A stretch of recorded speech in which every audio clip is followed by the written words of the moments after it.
順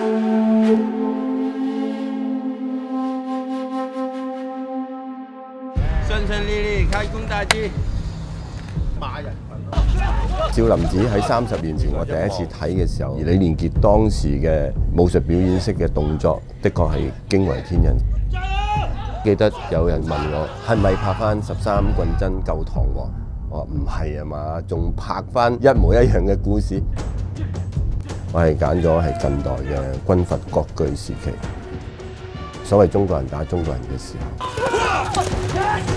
因為軍閥割據時期咧就係時代最動盪，外國又入侵，而中國人係爭緊土地，其實係一個幾悲哀嘅事。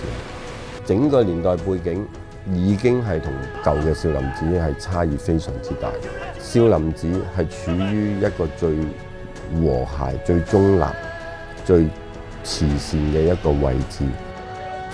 整個少林寺我視為一個角色，喺嗰個亂世之中拯救萬民、拯救蒼生，讓少林寺佢哋嘅個亂世時期嘅行俠仗義、濟世為懷嘅精神，就喺呢個故事裏邊表達。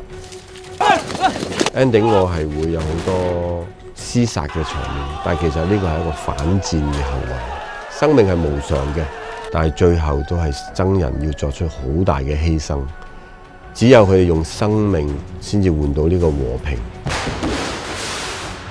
咁但係少林寺嘅精神，佢哋點樣救世為華？希望喺 ending 裏邊可以用佢哋嘅生命嚟到彰顯到呢一個主題。